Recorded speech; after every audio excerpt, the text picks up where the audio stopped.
तो पहले बुलडोज़र की बात करके क्या सिद्ध करना चाहते हो? आप यहाँ पत्रकारिता करने आए हैं, सवाल जवाब करने आए हैं, साक्षात्कार करने आए हैं। बुलडोज़र को इंगित करके लोगों में क्या संदेश देना चाहते हैं? भाइयों बहनों, ऐसे पत्रकारों से तो मैं परेशान हो गया हूँ। भाइयों बहनों, ऐसे पत्रकारों से तो मैं डिस्टर्ब हो गया हूँ। इस समय हम मौजूद हैं बागी बलिया में और हमारे साथ खड़े हैं प्रदेश के मुख्यमंत्री योगी आदित्यनाथ। चौंक गए होंगे आप, चौंकिए मत, अभी आपको अनुभव हो जाएगा कि वाकई में हम योगी आदित्यनाथ जी से ही बात कर रहे हैं, जो हमारे प्रदेश के मुखिया हैं। पीछे बुलडोज़र भी खड़ा है और बार बार बुलडोज़र की बात करते हैं मुख्यमंत्री योगी आदित्यनाथ जी। बहुत बहुत स्वागत है बाबा जी। देखो, पहले बुलडोज़र की बात करके क्या सिद्ध करना चाहते हो? आप यहाँ पत्रकारिता करने आए हैं, सवाल जवाब करने आए हैं, साक्षात्कार करने आए हैं। बुलडोज़र को इंगित करके लोगों में क्या संदेश देना चाहते हैं? भाइयों बहनों, ऐसे पत्रकारों से तो मैं परेशान हो गया हूँ। भाइयों बहनों, ऐसे पत्रकारों से तो मैं डिस्टर्ब हो गया हूँ, जो लोग बुलडोज़र करके मुझे बदनाम करने की कोशिश कर रहे हैं। अब आप लोगों ने देखा होगा कि गूगल पर सर्च करेंगे बुलडोज़र तो मेरा फ़ोटो आता है। आप लोगों ने देखा होगा, जब बुलडोज़र के बारे में आप लोग सोचते होंगे तो लोग मेरे बारे में कल्पनाएं करने लगते हैं। मैं निश्चित तौर पे आपसे कहना चाहता हूं कि मैं आपका एक नेतृत्व में आपके द्वारा बनाया गया एक ऐसे जगह पे पहुंचा हूं। आप हमारे साथ हैं, आप जितना जो कहेंगे उसी हिसाब से चलने का भी कार्य करते हैं। बुलडोज़र कहकर के क्या सिद्ध करना चाहते हैं? बिल्कुल नहीं, ये चर्चा रहती है कि क्योंकि जो भाजपा के कार्यकर्ता हैं वो भी कहते हैं बुलडोज़र बाबा, तो इसलिए अगर बाबा जी से बात होगी तो बुलडोज़र का जिक्र होना तो जायज़ ही है। देखिए, बुलडोज़र तो बिल्कुल बात सही है, लेकिन बुलडोज़र कहाँ चलता है? बदमाशों के लिए है, अन्यायियों के लिए है। बुलडोज़र कहाँ चलता है? जहाँ जो भी नकारात्मक चीज़ों बात के बारे में लोग वहाँ से ज़मीन हड़पने, लूटने, वहाँ ऐसे प्रवृत्ति के लोग वहाँ जहाँ पे दखल अंदाजी करके किसी गरीब माँ बहनों के बारे में न सोच करके उनके ज़मीन को अवैध रूप से लूटने का कार्य करते हैं, तब यह बाबा नज़र आते होंगे। भाइयों बहनों, आप लोगों ने तमाम तरह के ऐसे वीडियो देखा होगा। बिल्कुल, लेकिन जब बात आती है प्रदेश में, आपने कहा कि ऐसी जगहों पर बुलडोज़र चलता है, अन्यायियों के ऊपर चलता है, गुंडे बदमाशों के ऊपर चलता है, लेकिन प्रदेश में पेपर लीक हो जा रहे हैं, वहाँ तो कहीं नहीं नज़र आ रहा है बाबा जी का बुलडोज़र चलता हुआ। देखिए, हम लोगों ने एक ऐसा नया कानून के बारे में हम लोग लगातार इस पर कार्य कर रहे हैं। आपको पता होना चाहिए, आप पत्रकार हैं। कॉपी बदलने के मामले को लेकर के आप लोगों ने 1-2 दिन पहले खबरें सुनी होगी। अब 10 साल के अंदर हम लोगों ने एक ऐसा नियम सिस्टम बनाने का भी कार्य किया है कि अगर कॉपी बदली जाती है, किसी प्रकार की हम लोग को वहाँ संदेह होता है, तो उसको तत्काल 10 साल के लिए जेल है, उस पर रासुका भी लगाया जाएगा। उसके साथ कार्रवाई के साथ साथ जहाँ से कॉपी बदली जाती है उसका जो भी सेंटर को डिवॉर करके उसके साथ सख्त कार्रवाई करने का भी कार्य करेंगे। पहले पूरी जानकारी कर लीजिए आप।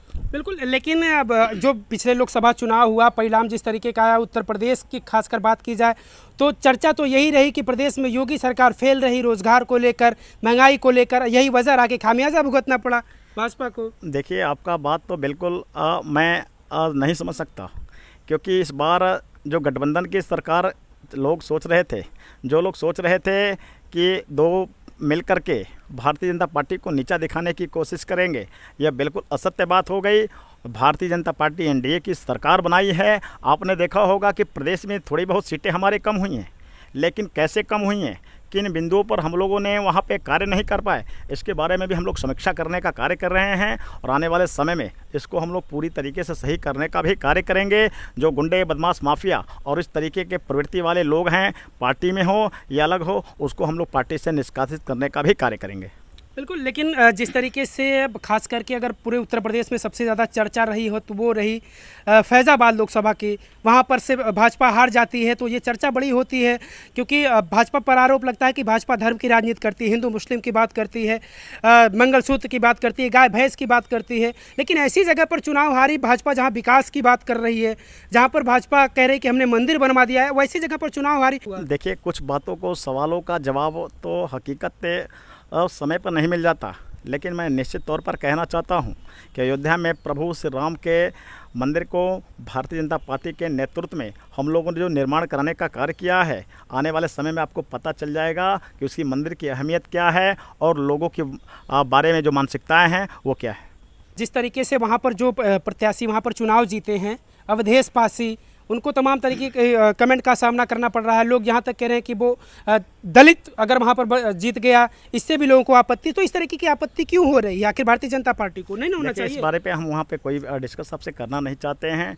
जो जीता ठीक है, हम लोग अपनी कमियों के बारे में थोड़ा बहुत आपस में डिस्कस कर रहे हैं, और मुझे लगता है कि आने वाले समय में जब भी आपको चुनाव होगा तो आपको भी पता चल जाएगा कि कौन क्या है और किसका जगह कौन सा बना हुआ है। बिल्कुल। अब तो चलिए मान लीजिए आने वाले भविष्य में 2027 में विधानसभा चुनाव यूपी में होना है, तो अब क्या तैयारियां, अभी से क्या तैयारियां चल रही हैं? क्योंकि चुनाव परिणाम जिस तरीके से आया है, कहीं ना कहीं अब भारतीय जनता पार्टी इससे कहीं ना कहीं वो कमज़ोर दिख रही है। तो क्या तैयारियां किस तरीके की है? देखिए, सभी बातें कैमरा पर करना ठीक नहीं है। कुछ बातें ऐसी होते हैं जो हम लोग उसके बारे में समीक्षा कर रहे हैं, कुछ बात ऐसे होते हैं जो हम लोग अपने बारे में राय मशवरा कर रहे हैं। जब ऐसा समय होगा तो आपको बुला करके हम इसके बारे में भी साक्षात्कार करेंगे और आपको अवगत भी कराया जाएगा। अखिलेश यादव तो कह रहे हैं अब तो यूपी से जाना तय है। देखिए, कौन क्या बोलता है इसकी बहुत चिंता मत करिए। देखिए, कौन क्या बोलता है इसकी बहुत चिंता करने की आवश्यकता नहीं है। आज तो लोग घबरा रहे हैं, आज तो लोग परेशान हैं। लोग तो प्रधानमंत्री बनना चाहते थे, लोग तो दूसरे के कंधे पर बंदूक रख करके चलाना चाहते थे, लेकिन देश के यशस्वी प्रधानमंत्री श्री नरेंद्र मोदी जी के नेतृत्व में 2024 में भी हम लोगों ने भारतीय जनता पार्टी की सरकार बनाने का जो कार्य किया है, ये देश के उन कार्यकर्ताओं का जिसमें अहम योगदान रहा है, जिन लोगों ने रात दिन एक करके भारतीय जनता पार्टी के वोट को कलेक्ट करने का काम किया है, हमारे तरफ से उन सभी को शुभकामनाएं। इस लोकसभा चुनाव में सीटें कम होने का वजह क्या मानते हैं? देखिए, मैंने बोला ना कि किसी टॉपिक पर मेरा बोलना ठीक नहीं है। मैं अभी बोलूँगा तो उस बात के लिए आप, अभी तो लोग कहते थे कि ये ईवीएम हैक करते हैं, आपको पता होगा, आप लोगों ने देखा होगा, इनकी सीटें थोड़ी कम होती है तो कहते हैं कि हम लोगों ने ईवीएम से हैक करा दिया है, हम लोग ईवीएम बदलते हैं। देखो, मैं कह सकता हूँ कि खिसियानी बिल्ली खंभा नोचने का कार्य होता है। जिस प्रकार से लोग यहाँ से हारना स्वीकार नहीं कर सकते, वो लोग ईवीएम पर रोना शुरू करते हैं। 2-4 सीटें इनकी बढ़ी तो इस पर किसी ने आरोप नहीं लगाया कि ईवीएम हैक हुआ। चलिए, नीलेश दीपू जी थे, हमने पहले जिक्र किया था कि हमारे साथ बातचीत करने के लिए प्रदेश के मुख्यमंत्री योगी आदित्यनाथ जी हैं। अब आपको अंदाज़ा लग गया होगा कि हमने क्यों कहा था। हालांकि चेहरे से तो आप पहचान गए होंगे, आप चौंक जरूर गए होंगे कि भाई ये तो कोई और खड़ा है।